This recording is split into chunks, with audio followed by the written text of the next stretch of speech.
I'm starting.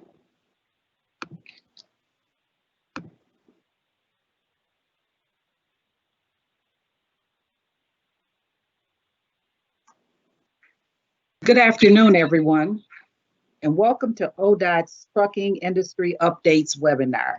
We're glad that so many of you are joining us today and want to hear more about this important topic.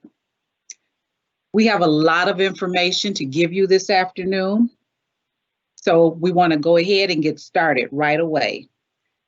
My name is Lisa Washington, and I'm a Regional Outreach Manager in the Division of Opportunity, Diversity, and Inclusion in the Office of Outreach. At this time, it is my pleasure to introduce to you Lauren Purdy. Lauren is our Deputy Director of Opportunity, Diversity, and Inclusion Division at ODI. Most of you know us as ODI. So with that, we will hear from Lauren Purdy. Thank you. Thank you, Lisa, and welcome everybody to this webinar today. I'm very happy that it looks like we have a really good turnout. As Lisa mentioned, there's quite a bit of information to share today. We in the Division of ODI have been working on updates to a number of different processes, procedure, proposal notes. And in doing so, we wanted to make sure that we shared this information with you all, and we're available to answer any questions that you might have. So today we're going to be talking about a new proposal note, 7 updates, as well as getting into roles and responsibilities of ODOT prime contractors in the trucking industry. I will be on the phone call or on the webinar, as will a number of other ODOT individuals, and we'll be able to answer any questions that you may have. I believe that questions can be entered into the chat for this meeting, but of course, you're always welcome to contact any of us should you have any follow-up questions after today's webinar. So thank you very much, welcome, and I hope that this provides some pertinent information for you. Thank you, Lauren. And as Lauren mentioned, we do ask that you put any questions that you may have in the questions and answers. We will answer questions at the end of the session. We also ask that if you are not on mute, please mute yourselves. Today's agenda, we will go over ODOT updates, including updates to Proposal Note PN 7, roles and responsibilities of ODOT prime contractors and trucking firms, review of Proposal Note 31 and 126, termination, reducing commitments to DBE firms, and on local let updates, we'll have updates to Proposal Note 31, 32, and 126. So with that being said, we're going to get started this afternoon. I'd like to introduce our first presenter, who is Tom Yanka. He is a Contract and Compliance Manager in the Office of Civil Rights Compliance, which is one of the offices in the Division of ODI. With that, we give the presentation over to Tom Yanka. Thank you, Lisa. And again, thank you everyone for attending this afternoon. And again, my name is Tom Yanka. I am the Contract Compliance Manager for Districts 4, 5, 11, and 12. And what I'm going to go over today is the updates to Proposal Note 7, which deals with DBE trucking. And like we had said at the beginning, we're just going to kind of go through what some of those changes are and how that translates to your role in that change, whether you're the prime contractor, the trucking firm, or what our role here at ODI. Next slide, please.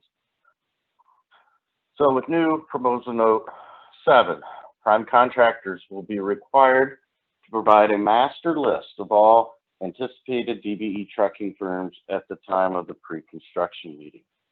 So on your DBE utilization plan prior to bidding the project, if any anticipated DBE trucking is going to be submitted for your DBE plan, then this master list will be required and anticipated to be submitted at the pre-construction meeting for that particular project. And this will directly relate to both ODI and local let projects. But for ODOT let projects, prime contractors will be required to complete an affidavit disclosing the DBE trucking firm operations monthly to the district compliance officer. For local let projects, an affidavit will be included on the prompt payment spreadsheet form that is completed by the prime contractors. On the respective forms, the contractors will select one of the following options on the affidavit. Number one would be the DBE firm performing trucking utilizing their own equipment and workforce, and or work with some subcontracted to another DBE. Number two would be the DBE firm utilized DBE trucking and non-DBE trucking. Or three, there was no trucking performed at all on the project. The reason with this affidavit, it's going to determine how participation of the DBE trucking firm will count towards the goal. This is in addition to the compliance that the district staff and the CCOs already perform by monitoring the job sites. So as you know and have heard in the past, district project staff and CCOs perform CUF throughout the life of the project on DBE firms, and then this will be in addition to that. Excuse me. So what's this mean for the DBE trucking firms? These firms and the prime contractors will need to work together to provide accurate information to ODOT.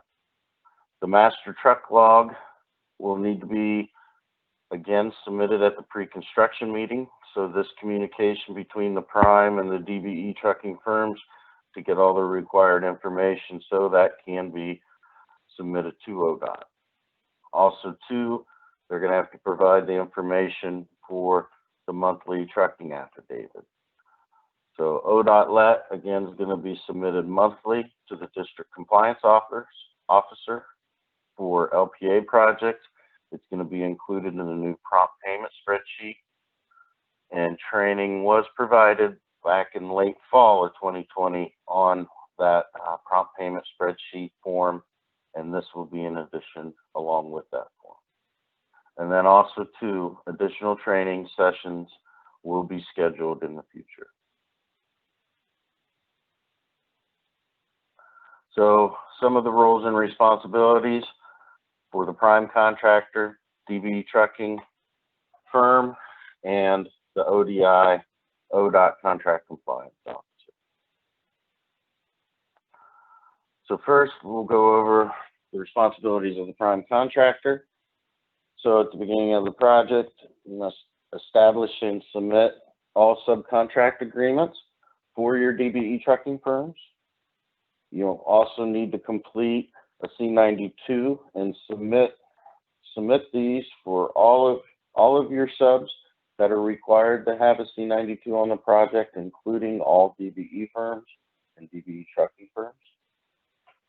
Provide all subcontractors with the specific project and prevailing wage information, if applicable, if they are going to be a possibility, if they're going to be due prevailing wage, but we want that information provided. Ensure any subcontractors are accounted for and included in the communication of the project documentation. So any subs are also going to have to be submitted will also have to be submitted via C92 site exchange file. And again, this is speaking directly to ODOT let project. Also, too, the prime contractor is going to have to provide guidance and technical support to their subcontractors. They're going to provide a copy of the DBE trucking operation log to the district CCO monthly, and then monitor all subcontractors and sub-subs for compliance.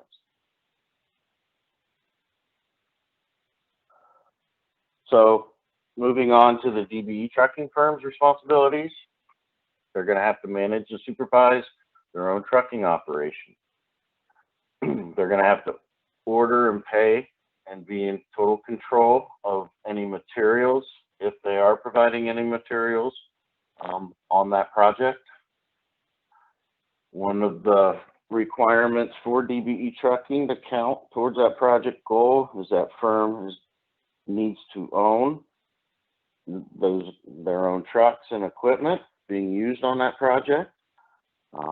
If they're not owned, a long-term lease can be submitted, but again, it has to be an approved long-term lease and submitted to the agency. They're going to have to utilize their own workforce and drivers, meaning that your drivers will need to be W-2 employees. 1099s or independent drivers, unfortunately, cannot be counted towards the goal. If leasing a long-term, again, we'll need to provide that documentation to your district compliance officer. Provide the monthly trucking operation information to the prime contractor that they're going to be required to submit.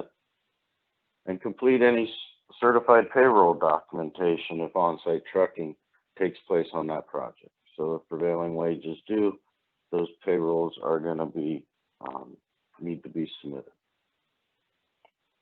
So what's this mean for the ODOT district staff and that particular district compliance officer?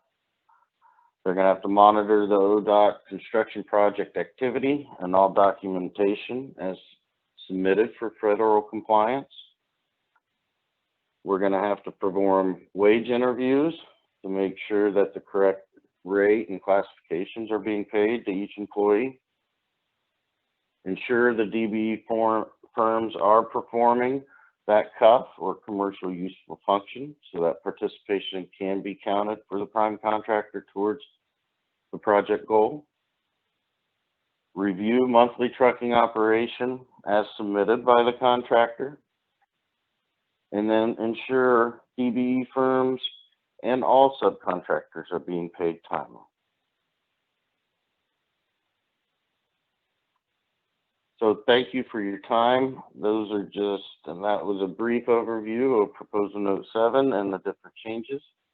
Again, if you have any specific questions that don't get answered today, you can feel free to contact me directly or my counterpart, Teresa Van Noy.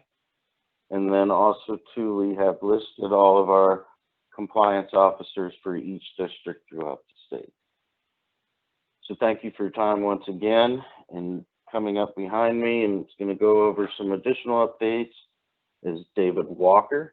He is in the Office of Business and Economic Opportunity here with ODI, and David is our accountability manager.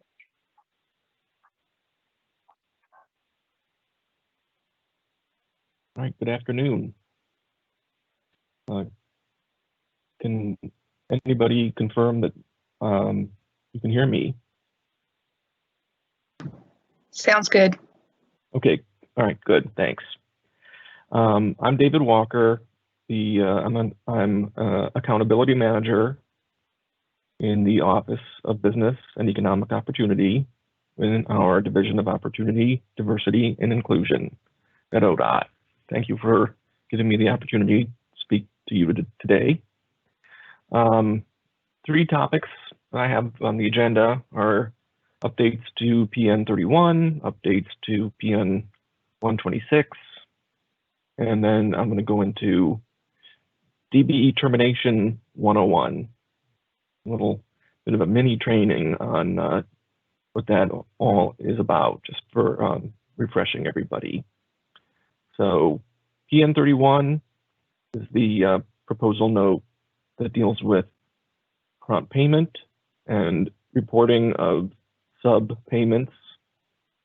And this is specifically for ODOT-LET our Office of Local Programs will be giving you more information about prompt payment, subpayment reporting on local LET. But for ODOT LET, a new version of PN 31 is being used in contracts as of December 1st.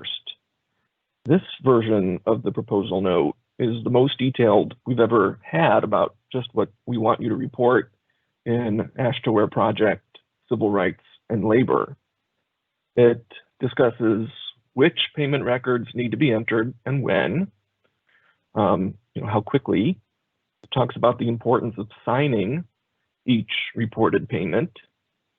It talks about the payee's requirement to verify their payments, the receipt or non-receipt.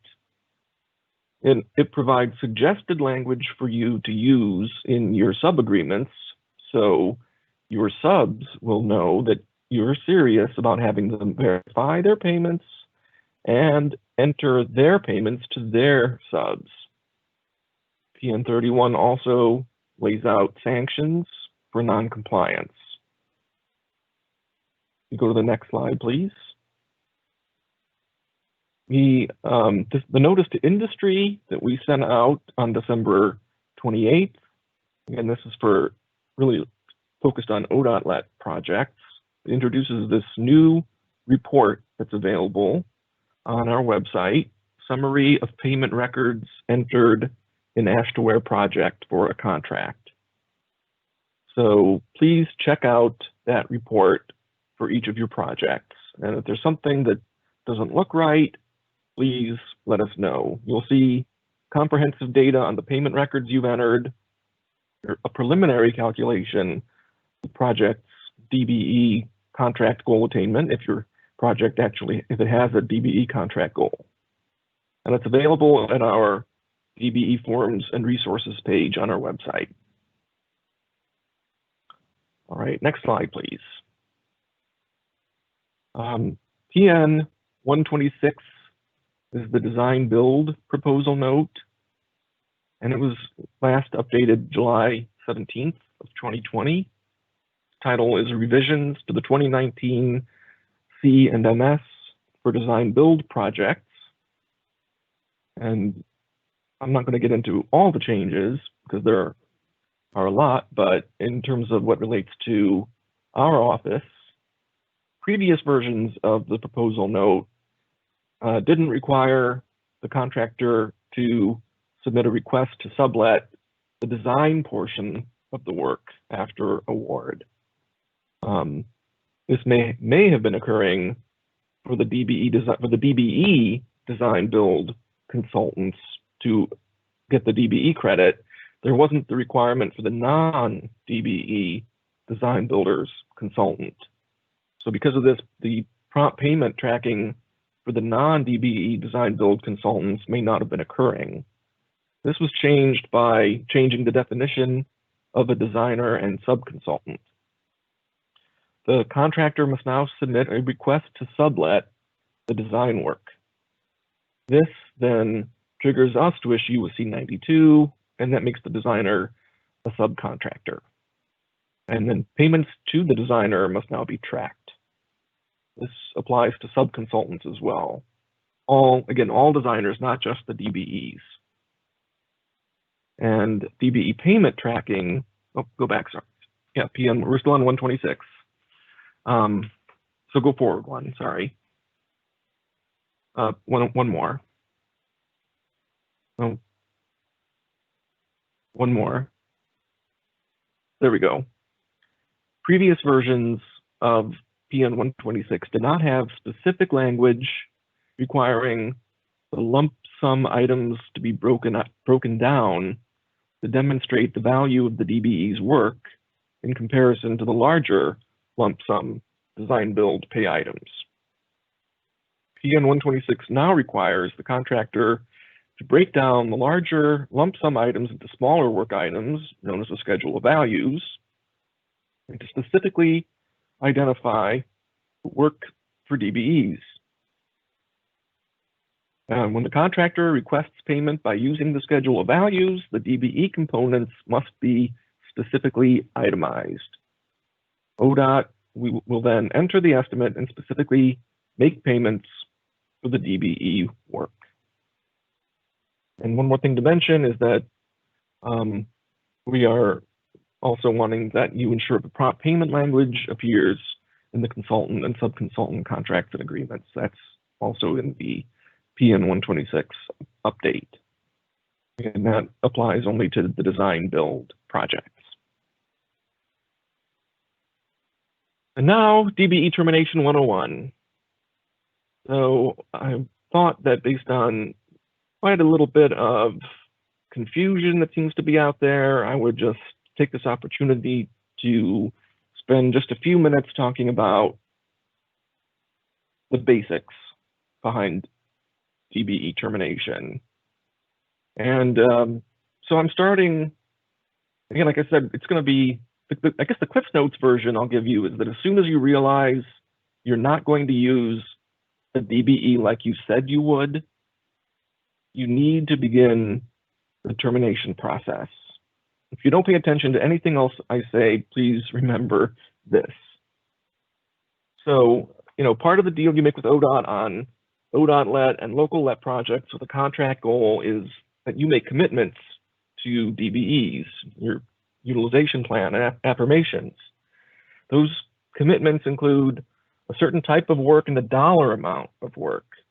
You fulfill your commitments by using the DBEs like you said you would, the type of work and the dollar amount of work. And those commitments cannot be just disregarded or dismissed unless you have a valid reason for doing so. And this is important, they cannot be reduced or zeroed out or otherwise broken, that is terminated, unless you get ODOT's consent. So termination process serves three purposes. Helps us to monitor potential DBE contract goal shortfalls, or I should say DBE attainment shortfalls, and it protects you in a case of a dispute between you and the DBE, as you've committed to use that DBE and this is your process for changing that commitment. And it also helps the DBEs be treated fairly. And it's important also to keep in mind that when you reduce a commitment, it means you might not be meeting the contract goal anymore that you met at bid time. So if that's the case, you need to make good faith efforts to make up for that shortfall. And it's just much more likely that you can make a good faith effort to once again meet the DBE goal if you start them right at the point of termination rather than waiting until the end of the project.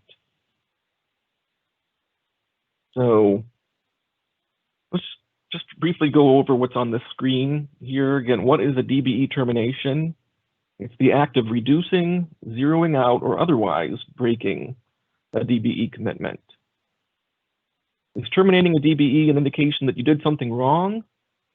Not necessarily, assuming you originally committed to use that DBE in good faith.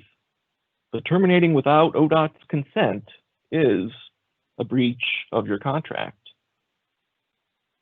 When is a DBE termination about to occur?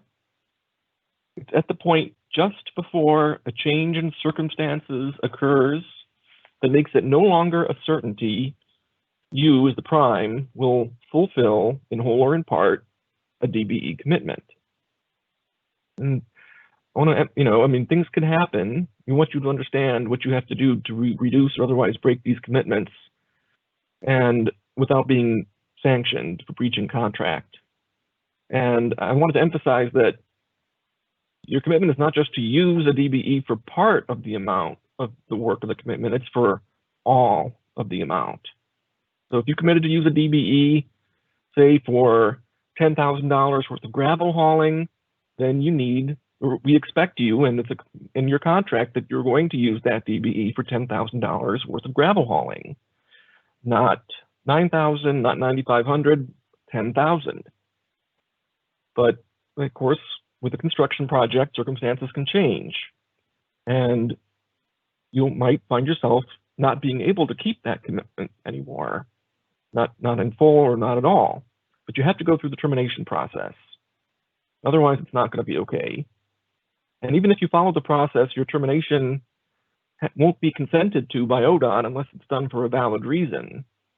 And that's officially for good cause. And part of the process is that you tell us your reasons, and the DBE gets an opportunity to weigh in, so we get to see both sides. So you've been getting a lot of, say, after the fact termination requests lately, or not getting them until the project's already over. This is not what should be happening. Really requesting that primes, you keep DBE commitments top of mind. Plan ahead, look at the unfolding situation, whether it's news about changes that are coming to a project that may be possibly coming from ODOT, possibly coming from or the project owner or the local public agency, and think, well, what's the likelihood we'll be able to keep this DBE commitment if we accept that change? Talk to the project owner, make sure that they're aware of the commitment, because I will say, I mean, ODOT is a very large organization, and sometimes we could do better knowing about, we know your commitment in this office, but if all the rest of ODOT may not be as aware. So when do you need to obtain ODOT's consent to terminate a DBE? If you could just briefly go back one slide. At the point just before a change in circumstances occurs that makes it no longer a certainty a prime will fulfill in whole or in part a DBE commitment, or immediately after that. But time is of the essence. So go forward one slide, please. And that could be possibly a non-performance. Could be you've recalculated quantities, but something like that. When that happens, that's the time to submit that terminate. If it's going to mean that you no longer can meet that DBE commitment, you submit the termination consent request ASAP.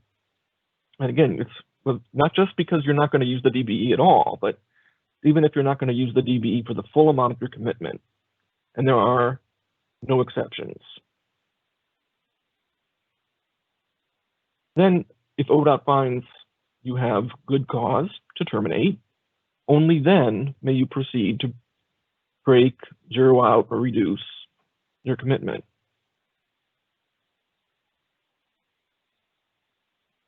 I can't give you a definitive listing of what constitutes good cause for a termination, because it always depends on the specific circumstances. But I can tell you that if you forget that you made a commitment to use a DBE and didn't use them, that's not going to be good cause. Or if you committed to use 2 DBEs and then decided that for your convenience, you're going to give some or all of one DBE's work to the other DBE, that's not going to be good cause. You committed to use both those DBEs for a certain amount. All right, next slide, please. After ODOT consents to a termination request, we'll officially record that new reduced DBE commitment amount. How does ODOT know the termination occurred without our consent? Well, the DBE may tell us, the district personnel may tell us that something's changed. There's been a change in circumstances. But at the end of, most likely what happens, and this is what we're seeing now, at the end of the project, the payment records that we're getting are showing that the DBE was used for less than the full commitment amount. So sometime, that means that at some point there was a termination. And if we don't have the record that there was a consent obtained, by using that form or form, then that's a breach of contract. Like I said, the form is on our website. Please include complete details on your form. Otherwise, we'll have to ask you for them, and the consent process will take longer. Just think of it as from the standpoint of if you were reviewing a request. If you just write 2 words on the form as to your reasoning, it's most likely we're going to say, well, what does this really mean? There's not really good reasoning here. And like I mentioned previously, when you terminate a DBE, you have to look at the impact of the termination on your contract goal attainment. Is that termination going to make your goal attainment come in short? If so, you need to start immediately making good faith efforts to find more DBE participation to make up for the shortfall. And you'll have to document those good faith efforts upon our request. So just assume we are going to request that documentation. Just that's a hint. But once you do find more DBE participation, then that's when you need to submit a new affirmation for that DBE participation so we can review and approve it, and then that will count towards the contract goal. So, like I said at the beginning, one thing I said to remember, as soon as you realize you're not going to use a DBE like you said you would, like you committed to, you need to begin the termination consent process. Take those DBE commitments seriously. Think about how a potential change in circumstances might impact them before making or agreeing to the change. If you have any concerns, maybe ODOT's telling you to do one thing and it's going to impact your commitment and you aren't sure what to do, please reach out. So here's my contact information. You can also reach out to Julie Dick in my office with any questions. Or actually, we're all in Deborah Green's office. And I see there's a question. Is it time now to respond? David, yeah, if you want to go ahead and take this one, that's fine. Do you want me to read it? Sure. Okay. The question was, if a prime submits a bid and their DBE utilization plan includes a DBE for $10,000 of participation, then submits an affirmation showing $11,000 of participation for the DBE, but later submits a subcontract C92 for $12,000 of participation, under what dollar amount is the prime not fulfilling their contract requirement to ODOT and therefore required to follow the termination replacement process? So basically, which number do we look at? Mm-hmm. Well, the DBE utilization plan and the affirmation should match. Sort of a little question. I mean, there should not be a change between when the utilization plan is submitted and the affirmations, which are due 5 days later. That said, I mean, we're not really going to, I guess, we'll maybe ask about that, but then we'll probably go with the 11,000. I'm sorry, I don't have a definitive answer for that because it's not really a circumstance that happens very frequently. But the 11,000 that's on the affirmation would be what we would use as the commitment. The 12,000 of your subcontract or C92 is not the amount of the DBE commitment. So your subcontract is not, that amount is not what we're going to be looking at. But you're committing to use that DBE for 11,000, then that's the minimum that you need to make sure that they're used for.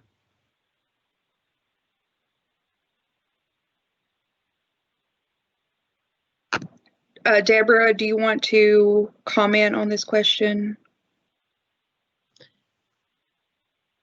Yeah, I would just, I would agree with David that the 11,000 would be what the contractor would be held to. However, there probably would be a question from ODOT to the contractor as to why there's a discrepancy between the 12 and 11, just so we understand.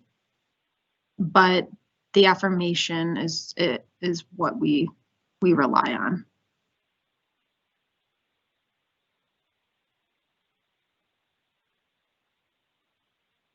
And there's another question that came in, and that this means that a prime should not submit a DBE that they may or may not use up front. They should wait until they are sure they actually are going to use them. Well, that is a good question. So, hopefully everyone knows when there's a DBE contract goal, you have to submit the utilization plan and the affirmations showing how you either meet the goal at bid time or you submit good faith efforts, pre-award good faith efforts to show that despite your best efforts, you were not able to meet the goal. And then those would go to there would be a hastily called meeting of the GFE committee to review those good faith efforts to say, well, should we award this contract to this current low bidder, even though that they weren't successful in meeting the goal? And that potentially one of the reasons that they may not be successful is perhaps that it's an uncertainty that they can actually use a DBE. They're not sure if there's enough uncertainty with this project, and you're not willing to commit by putting that DBE in your utilization plan, then that's certainly a possibility that the prime may want to consider not putting a DBE on a utilization plan that it's not sure that it can fulfill its commitment to later on. But then again, I mean, in practice, we are getting very few good faith efforts being considered pre-award. But again, it's not a bad thing, not a sign of failure by the prime to submit a bid with good faith efforts instead of the goal being fully met, because I think we'd rather you be honest and say, based on the circumstances, we don't know we can meet this. We can commit these we can commit to having DBEs versus making commitments that you really are not sure you can keep. Yeah, and this is Deborah. If I could just jump in, David. In the event, I know we all know at ODOT that work changes in some cases throughout the life of the project. So even if there's suspicion that may happen and you submit a utilization plan based on the current scope of the work and that adjusts, of course, that is a good cause reason. That would be considered a good cause reason in the case of a scope change. Of course, we've talked about non-performance, but the expectation is that you reevaluate the new scope and then replace that firm. So I don't want to say, because I'm imagining there's times when you're unsure, is that going to actually come to fruition with this scope? I'm not sure, or do I need that much trucking or whatever it is? So if the work isn't there, then that should suffice. And of course, if the scope changes. So just keep those things in mind as well. But I would also encourage you not to end load your DBE participation. So, because that can happen. We've gotten good faith efforts post-award because a prime doesn't meet the goal or doesn't attain the goal at the end of the project, and basically it was all their DBE work was going to be at the very end, and then something happens, and then oops, they couldn't use any DBEs. because there was a change. Well, try to, as much as you can, think about how to use the DBEs throughout the project rather than just at the end, because a lot can happen between the beginning and the end of the project.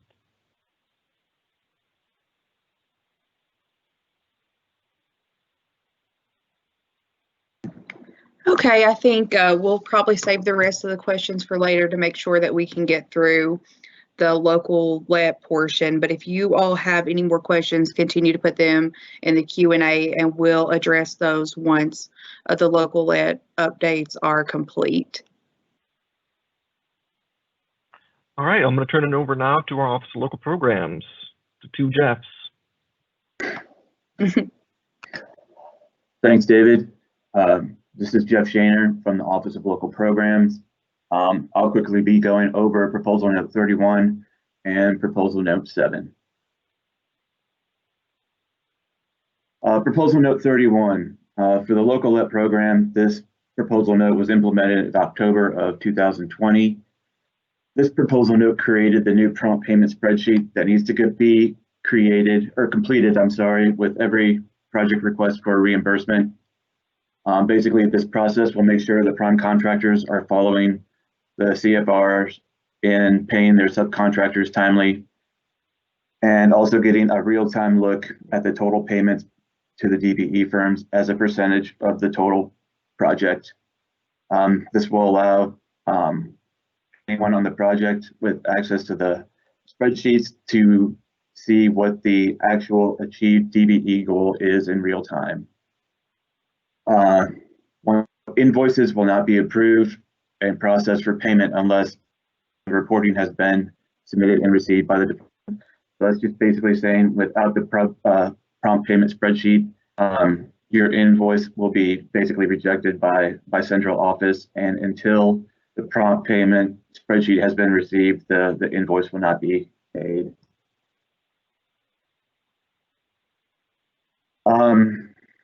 Training for this proposal note was done back in September of 2020.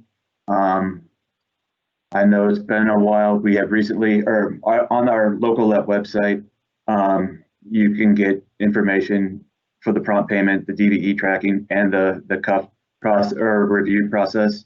If you go to our local local let website, we have it broken down into two parts: the guidance documents, which kind of shows you a step-by-step of the process going through from the start to the end.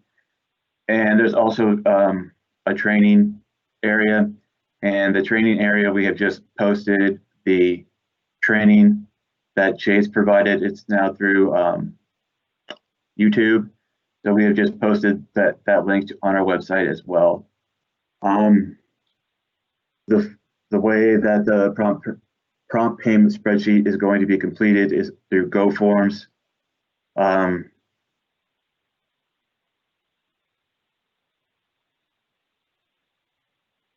sorry, I didn't put this part on the slide. I'm sorry.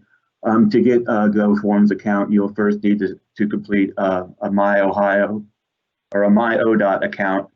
I can send out links, and the guidance, it will be posted on our website on how to complete this. Basically, you'll get a MyODOT account. To get your account set up, you will email to www or to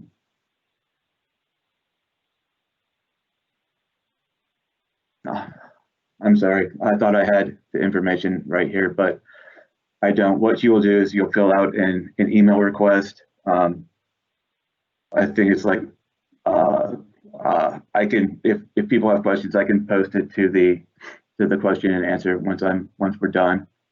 But you will need the MyODOT account to get the GoForms account, and then once you get your GoForms account set up, you'll just go to the GoForms, type in your information, and you should be able to see the forms that you have access to. Next is fine. Any general questions can be directed to myself. Technical questions, if you're having difficulties with forms or something not working, I'll direct you to Janet Treadway or Tia Williams Hayes. They have all the technical know-how to to answer any of your questions on the Go Forms form. Okay, next. Proposal note 007 for local LET updates.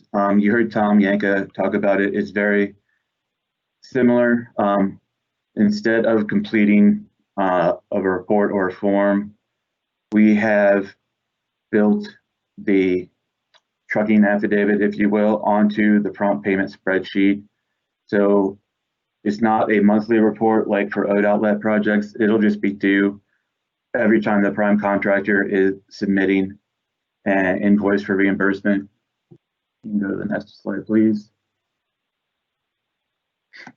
This is the form we're hoping it takes. This will just be on below the payment information. So all the amounts will be up above this. It's pretty simple. You just check the box that applies. I'm not sure the way that Go Forms works. I don't know if it's like Excel where I can have something like instructions like you would see here on the information required to be typed into the box after you check the option. We're having a meeting later this week, and I will put guidance if on anything. As soon as I know what's going on, I will put guidance up and have it on our website. It'll be in the same section as the guidance for the proposal note 31. You can go to the next slide. Like I said, training and guidance are going to be forthcoming. We're going to be producing a webinar. It will be taped as well. Once it is complete, we'll put the link up on the training section of our website, and guidance is going to be the exact same thing. It is forthcoming, and it will be posted to the guidance section of the Office of Local Programs website. So if you have any questions for me, feel free to email me or call me at any time. And next up is Jeff Payton from the Office of Local Programs, and he will be talking about the new proposal note 32. So you can go, yeah. All right, thank you very much. This is Jeff, as he said, this is Jeff Payton with the Office of Local Programs. I want to share with you a new proposal note that we're introducing effective January for all projects, local LET projects that sell after January 31st. It's not a new proposal note. It's a new proposal note to the local LET program, but it's something I think everybody's very familiar with already, and that's the C92 process that we have currently on all ODI LET projects. Some LPAs I know already do have a C92 requirement in their bidding documents, but that is not something that we've required up until this point, and so it hasn't really been consistently enforced across the state. But we're now doing that. We're going to require that a C92 is submitted for all contractors, subcontractors, and material suppliers working on projects, local LET projects. And not only is this a federal requirement, federal and state requirement, that all contractors, subcontractors are documented in writing, but it's also going to help us with our reporting LPA project data to federal highways. Next slide. As I said, this requirement is going to go into effect for all projects that advertise after January 31st of this year. So we're going to be working with our district LPA managers. We're going to be getting those that proposal note out there in our bid doc template. I know that we're reviewing a draft of that right now. We're going to get that requirement out there. And so they're going to make sure those district LPA managers are going to be making sure that those bid doc templates come in with the PS&Es for projects advertising after the 31st have that PN 32 in it. And again, as I said, it's required for all subcontractors and material suppliers before they start work on the project. Next slide. As Jeff Shander had alluded with the prompt payment process, this is also going to be submitted in a Go Forms format. Once you get into your GoForms account, there's going to be a C92 form. The prime contractor is going to be responsible for filling that out and uploading it. It automatically uploads to not only a district SharePoint site, but a project-specific file on that district SharePoint site. So once you fill it out, you put the project number, PID in there, it's going to automatically go to that project folder. And the LPAs are going to be given access to those project-specific files. So they're going to be able to go out there and review and make sure that C92s have been submitted for all subs. But the district construction monitor is also going to have access to that, so they can do periodic reviews and monitoring to make sure that's taking place. Additional information, we're working right now on putting together 4 webinars. We're working to put together some dates for that. So stay tuned. Once we get those dates established, we'll be getting those announced and out on our site so that you can take those trainings for clarification if there's any questions. And if there are any questions about the new PN32, you can contact me directly, or you can contact Jeff Shaner, also in our Office of Local Programs. We've both been working pretty closely with the Office of Diversity and Inclusion with all these changes related to the conciliation agreement. So again, if you have any questions, please feel free to reach out and give us a call. And with that, I'm going to go ahead and introduce Chase Wells from the Office of Construction Management to talk about PN 126. Good afternoon, everyone. I hope this webinar finds you well, and I hope your 2021 is off to a good start. Next slide, Jalita. So nothing new on this slide compared to what David Walker presented earlier, but it is important to reiterate that there are some changes to Proposal Note 126. For those that don't know, it's a proposal note that modifies the 100 section of ODOT's construction and material specifications, also known as the general provisions. We've had Proposal Note 126 for quite some time, but for the basis of this call, there have been some changes, as David alluded to earlier. One, to make sure that the sub-consultants under the designer are treated the same as the subcontractors under the prime that make up the design build team. Let's see.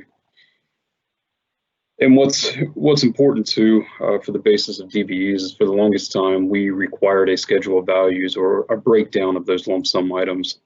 With design bid build contracts, which is predominantly what the department sells, we have known quantities, we have known locations, and we can assign that work to the individual prime or subcontractors.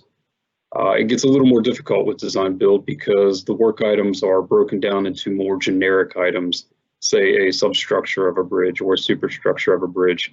But there's also a lot of work that goes into those lump sum items with various people working on them. And so it's important to know how that's being broke down, what the quantities are, and who's performing that work, especially when it comes to prompt payment and DBEs. And so now, as a prime contractor, it'll be your obligation to fulfill that schedule of values and let the department or the local let in this matter know what work is being allocated to DBEs. So just want to reiterate that David hit the major points when he was talking about the ODOT let Proposal Note 126. The essence is still the same with local let. The only changes you will see are perhaps those processes that are specific to a local as compared to the Ohio Department of Transportation. The way they bid, for example, could be different. They have the flexibility to modify the note in some areas, but when it comes to prompt payment, schedule values, the definitions spelled out earlier, all that will remain the same. So with that, next slide.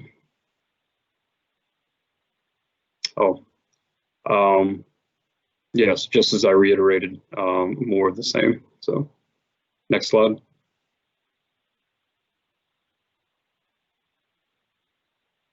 and I'll pass it off to whoever is next.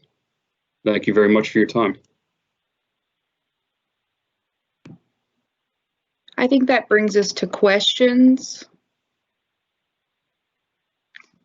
So I will go ahead, and if anyone else has any questions, go ahead and put those in the chat. We do have quite a few that we're going to go through right now. The first question, Tom Yaka, it's for you. Is the DBE truck operation log the same as the DBE trucking disclosure affidavit? Simple answer is no. The log is what you're going to provide based on your approved DBE plan at time of award.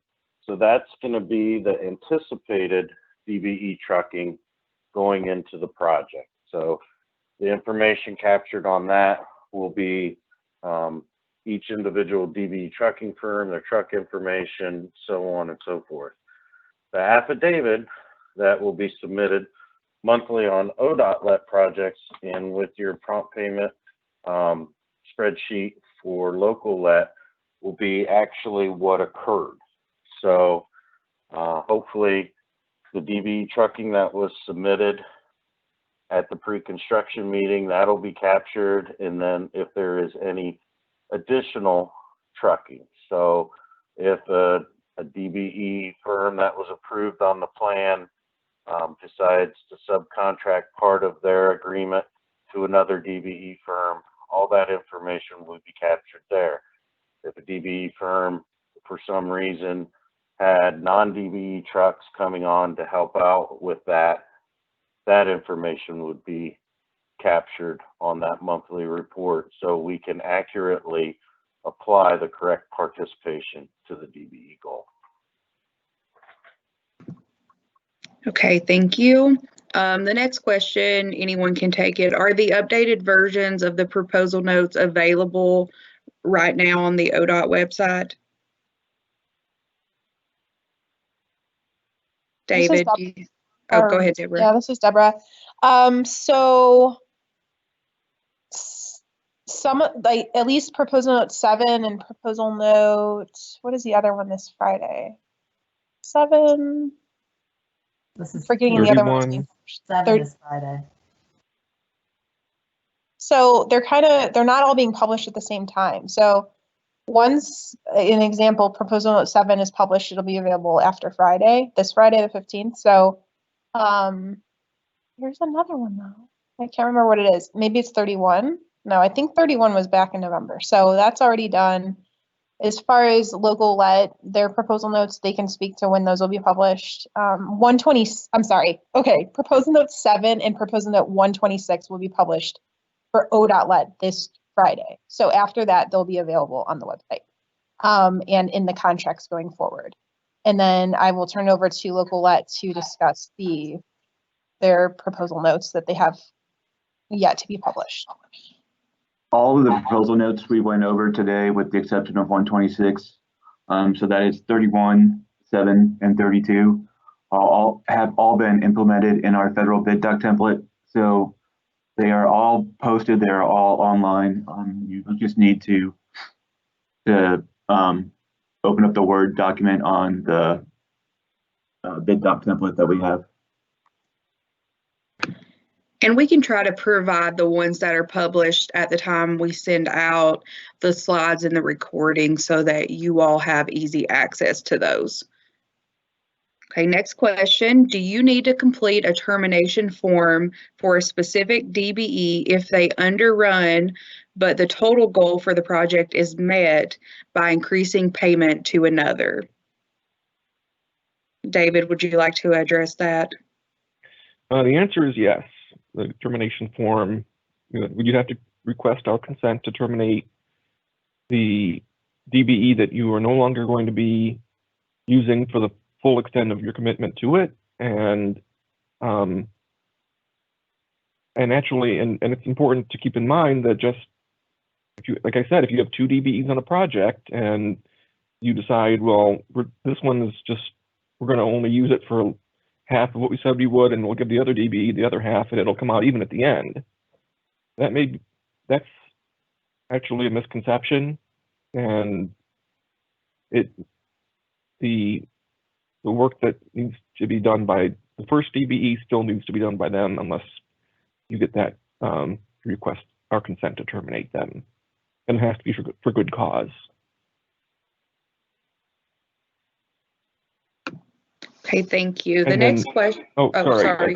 One last thing to point out. Then if we do terminate, if we do consent to the termination of the first DBE, then you would part of that termination, and we ask, well, how you're going to replace or substitute on the form. We're probably going to be having a new form coming out that's a little bit clearer about that. But bottom line is, I mean, just to say, well, we're going to use this other DBE to do the work of the first DBE. There needs to be a rationale for it that makes sense. So, but if that's approved, then you'll have to submit a new affirmation for the DBE that you want to add work to in order for that work to count towards the goal. While we're on the topic, David, I'll go ahead and ask this next question to you. What is the termination process if ODOT reduces work in the contract that affects the DBE participation? It's exactly the same as if that's a non-performance, and it's just the same no matter the reason for needing to reduce the commitment to the DBE, whether it comes from the project owner or something that you've determined that you can't use the DBE for. And also, if the DBE decides that they can no longer participate, you still need to get the termination done.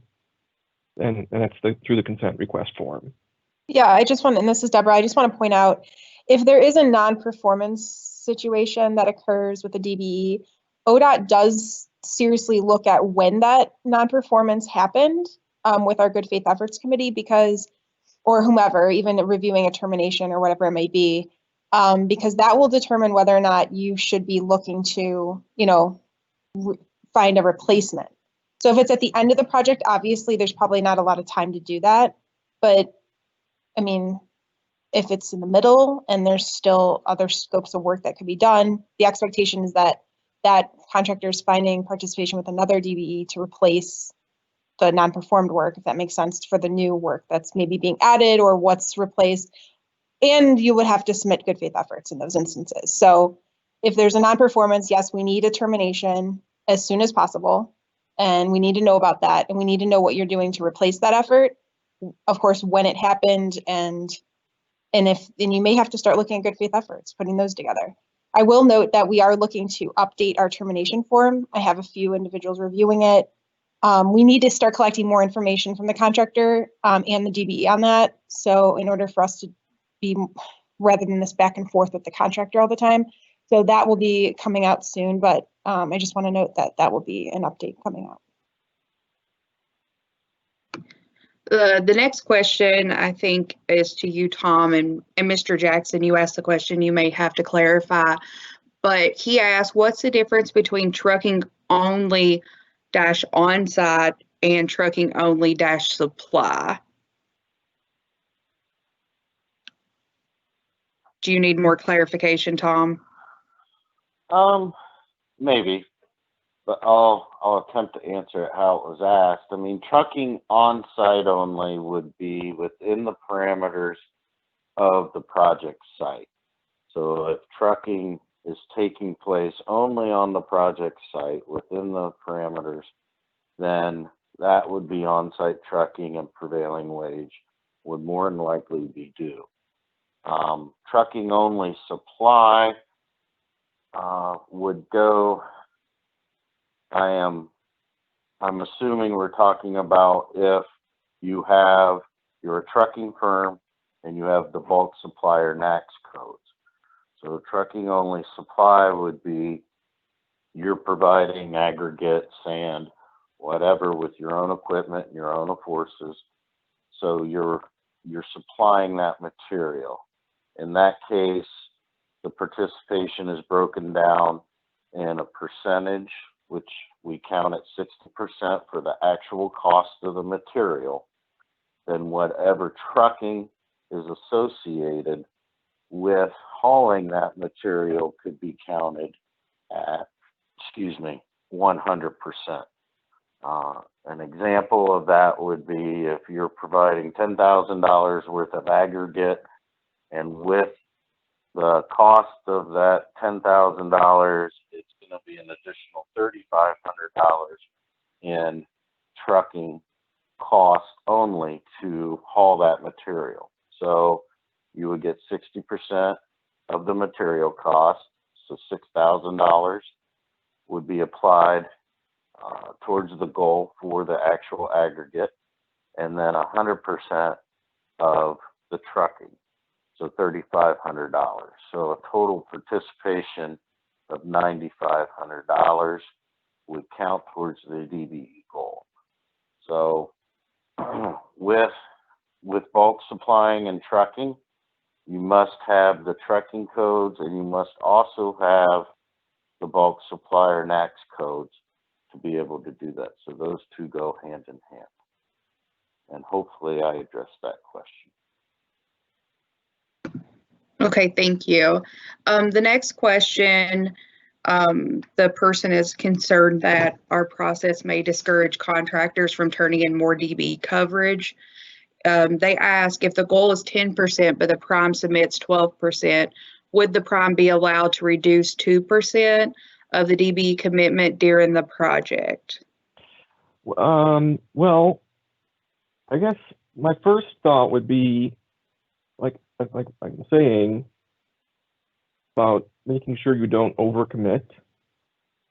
That, yeah, I mean, if the goal is 10%, then you either need to, at bid time, show that you have met the goal with 10%, or that you made good faith efforts to meet the goal even though you came in short. But there aren't any additional factors that would give you any extra credit or anything like for going over. But what it does do is it raises your DBE commitments to 12%. And whether you, I mean, we don't look at whether you're over the goal or not when it comes to termination. So if your goal is 10%, but you committed to use DBEs for 12%, then we're going to hold you to the 12%. So I guess I would say it's probably in your best interest to stick to the goal. Now, but by no means am I saying that we don't appreciate using DBEs as much as you would like to. So, and that's race neutral participation. So if your goal is 10% and you commit to using DBEs for 10%, but then ultimately at the end of the project, you went over and above your commitment for all the DBEs on your project and used them for 12%, that is great. But you don't need to submit the extra commitment at the beginning. Just stick to the goal, and then get, well, we should, hopefully maybe we can start actually telling people, hey, good news, you actually exceeded your goals, and give people some nice warm feelings about that. But I would just say, yeah, just stick to the goal.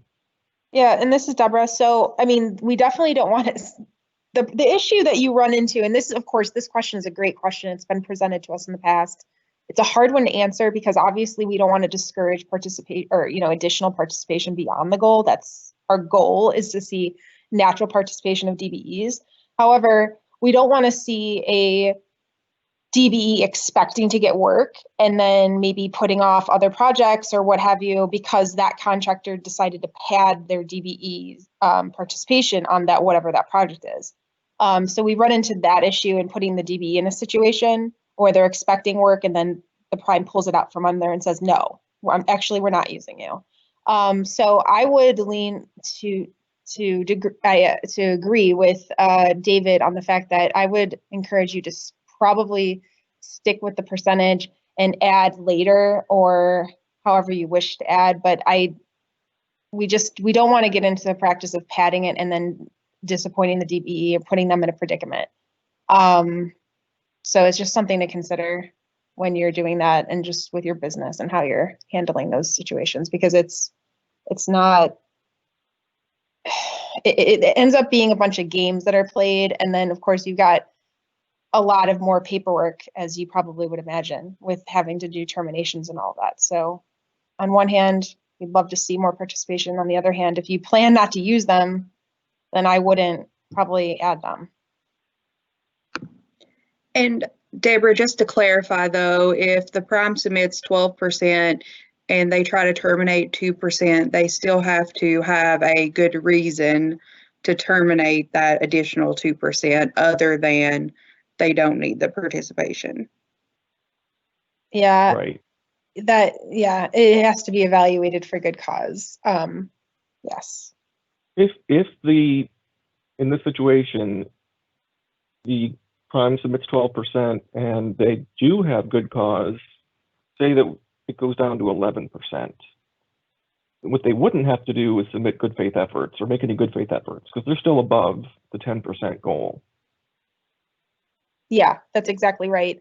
So the goal is met either way. It's just like we need the paperwork to support the transaction. We get audited by Federal Highway in many cases, and they need to see how this pans out. They need to see how this happened. We need to tell a story with our documentation. And so if we don't have that, that's an issue. So we do need that. But if you meet the goal, you're good. It's just we need to know if you're not using them and why. The next question is, how often does ODOT award projects when the prime did not meet the DBE goal with their bid and the prime submitted a good faith efforts pre-award? I will take that. This is Deborah. I would say I don't have an exact percentage, but it happens so rarely at the beginning of a project. I mean, I would say it's like we award probably 75% of the time in the case but there's hardly any good faith efforts. And I've said this time and time again on the roundtables that we've had statewide. That tells us that our goals are too low. But what we always hear from the contractors is they're too high. So, but we're never seeing good faith efforts. If you look at other states, they get good faith efforts often at bid time. We don't. We get hardly ever any. We get them at the end of the project because there's these terminations and such that happen, and non-performances and stuff. But at the beginning, we don't. I would say most of the time we're awarding, but there's hardly ever instances where someone's submitting good faith efforts. It does get a little tricky when a second low bid, third low bidder, they all meet the goal and the first low bid doesn't, or the apparent low bidder doesn't. That is an issue, and we do, per the regulations, we have to evaluate that when we're looking at good faith efforts. So say that a parent low bidder didn't meet the goal, they submit good faith efforts, the second low bidder met it, the third did as well. We have to consider those things. And unfortunately, in some cases that may negatively affect the apparent low bidder's opportunity to be awarded because clearly other contractors were able to get participation. So, but it's not just one thing we're evaluating. We're evaluating a couple different things. So it's just something to consider. But I swear it happens almost never as far as when we get those good faith efforts at bid time. It's always at the end. Okay, thank you. The next question is, what happens when a contractor brings in a DBE in the middle of a project? Well, if they do that, they can either just use them like a non-DBE, and they would, get a C92 of course for that DBE, but they would just become a regular sub, but their participation would count as race neutral. And if they want that participation to count towards the goal, they would need to submit an affirmation form along with the C92. So that's totally good. That's a good thing when the contractor brings in a DBE in the middle of a project. Just have to make sure that they are intending for that contractor to be counted towards the contract goal they would need to submit the affirmation and get that reviewed and approved.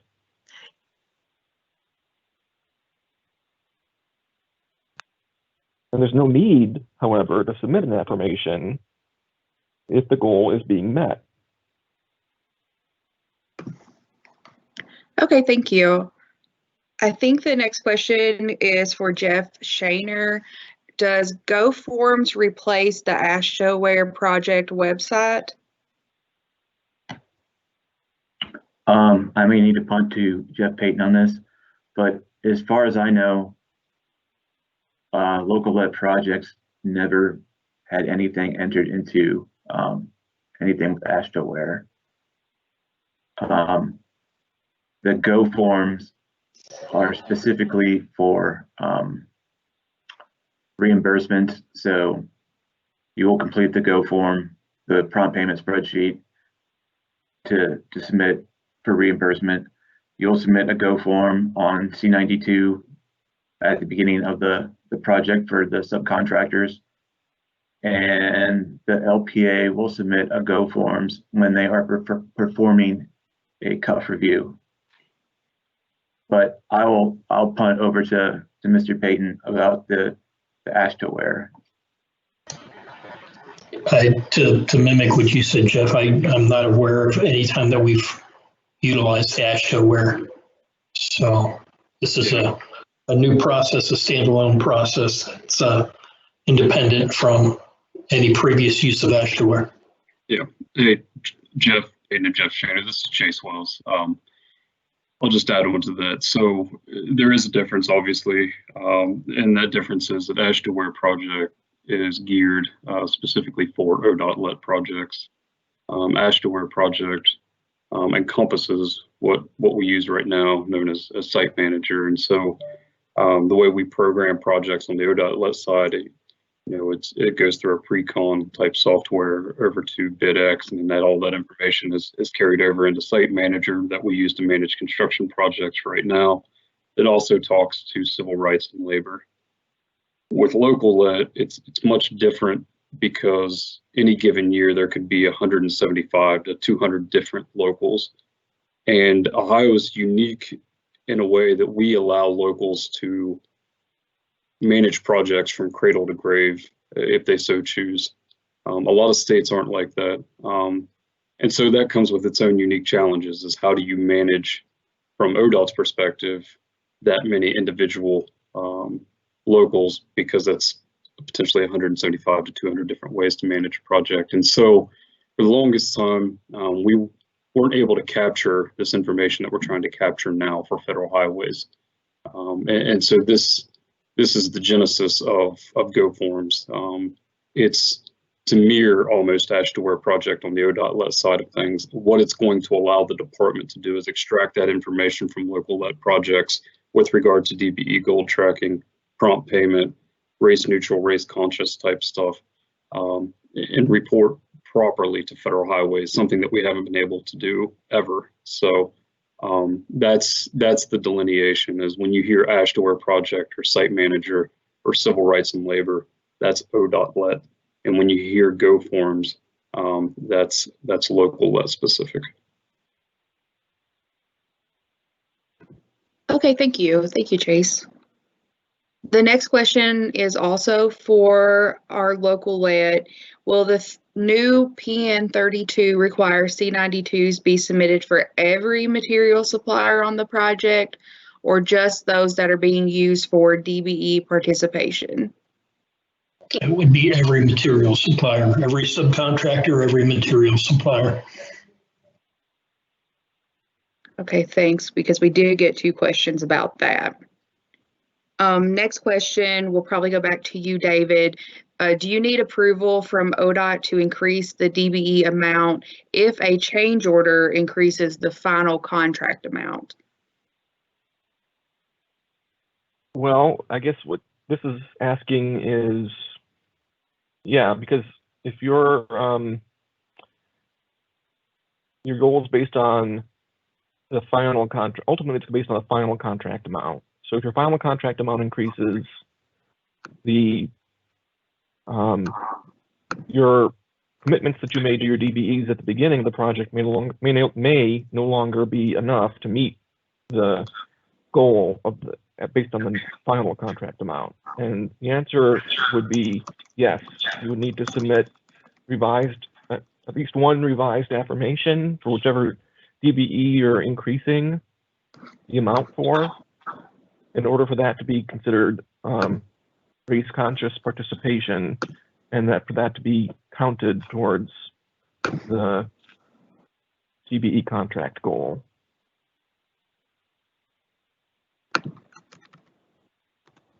So the answer is yes, you need approval from ODOT to increase a DBE commitment.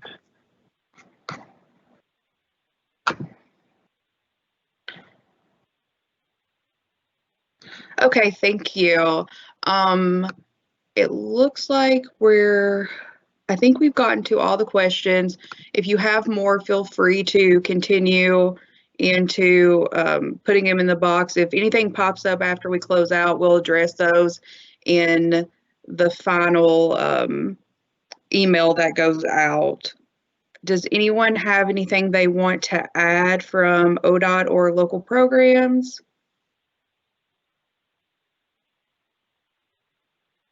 Actually, one more. Lisa, can you make it full screen again, please?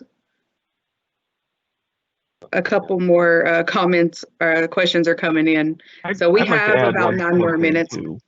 Okay, yeah, that's fine. If you want to go ahead, David, while these questions come on in. You know, I just want to clarify. I mean, I'm by no means am I saying anything like when I said, you know, just stick to the 10%. You know, it's a matter of, you know, do what you have to do to be awarded the contract, whether it's meet the goal or do the good faith efforts. But by no means should you limit your efforts to subcontract with DBE, suppliers, subcontractors, haulers. I mean, as much as possible, please continue to use them. If you can add them in the middle of the project, that's great. We are always in need of more race-neutral DBE participation. So, you know, please just continue to seek out DBEs throughout the life of the project. If you do that on your own accord, without having to be required to do it due to a termination or a shortfall, that's great too. So, and I think we'll do another training. I'd like to make the termination training into something that's online where people can review it when they have time and spend more time with it. But I'd also like to do a version for good faith efforts as well, because I think that's another area that we can definitely elaborate on. Yeah, I think that's a good idea. So we did receive, like I said, a couple more questions. Does the new proposal note 32 C92 address the requirements for Federal Highway 1273 be included in the subcontracts? There is a requirement in the bid doc template as well as in our manual that addresses that. And in both it talks about 1273. The prime contractor is going to be responsible for when they gather those subcontracts from their subcontractors. They have those. They make sure that all of the subcontract agreements with their subcontractors have 1273 included. So long way about saying that, but yes, it's addressed in the manual chapter and in our bid doc template. Okay, thank you. Another person asked, circling back to the comment that all material suppliers require C92s for LPA projects. ODOT LET does not require that. So what's the difference between ODOT and LPA? Chase, I might punt to you. I was under the under the understanding from conversations that I've had with contracts that C92s were required on all material suppliers. Am I incorrect in that, Chase? Yeah, so I believe it falls back to the capabilities of Ash-to-Ware project and civil rights and labor just being a much more powerful tool on our ODOT-led projects and being able to capture more information because that information is tied to a lot more databases. As I was saying earlier, we don't have all that capability now across our local-led program because of all the individual ways that projects are managed. And so we're trying to implement processes now, like via Go forms, to be able to capture that information. And so that's really where the problem is, or I shouldn't say problem, but that's our hurdle right now is using Go forms to collect that C92 information so we can properly report on race neutral and race conscious goals.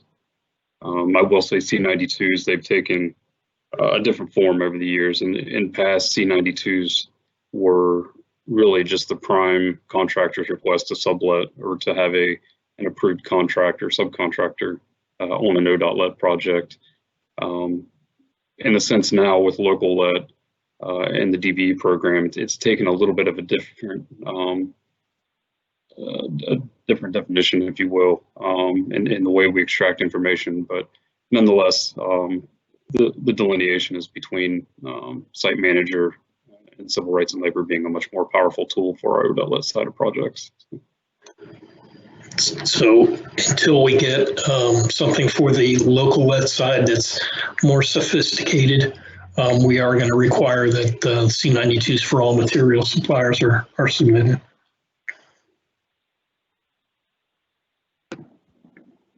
All right, thank you. We'll take one last question. It's for you, Tom.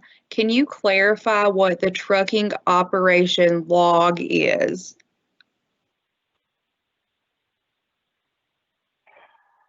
Again, the trucking operation log would be, or the master log as I indicated in the PowerPoint, is any DBE trucking firm that is submitted pre-bid, meaning when you submit your bid and your DBE participation on how you're going to meet whatever that project goal. If DBE trucking is included in that utilization plan, and that's going to be expected to be utilized on the project to meet that goal, then those firms will need to fill out their information as far as their equipment, trucks that are going to be on the project, truck numbers, so on and so forth. So we can identify those trucks are with that particular DBE to perform, one thing, cuff, to make sure commercial use function is being handled and that those trucks are actually being utilized, and that, we can show the participation for that particular DBE firm. So it's just a master log with that particular DBE firm's information, potential trucks that will be on that project. So it can help the field staff identify those particular trucks, that particular DBE, and that we can use that as a tool to also count particular participation towards that project goal for that prime, for that particular firm. Okay, thank you, Tom. And with that, we're right on time. We want to be respectful of everyone's time since we did add an additional 30 minutes to the webinar, but we do appreciate everyone who jumped on to get all this information. You will receive a follow-up email from us with a copy of the slides, the PowerPoint, and any additional questions that we haven't been able to answer live for you. That should be to you before the end of the week. But if you have any questions in the meantime, feel free to reach out to any of the presenters or myself. I left my email in the announcements. just in case someone didn't register through Eventbrite and would like the information. So with that, I hope that everyone has a great rest of their day. Thank you.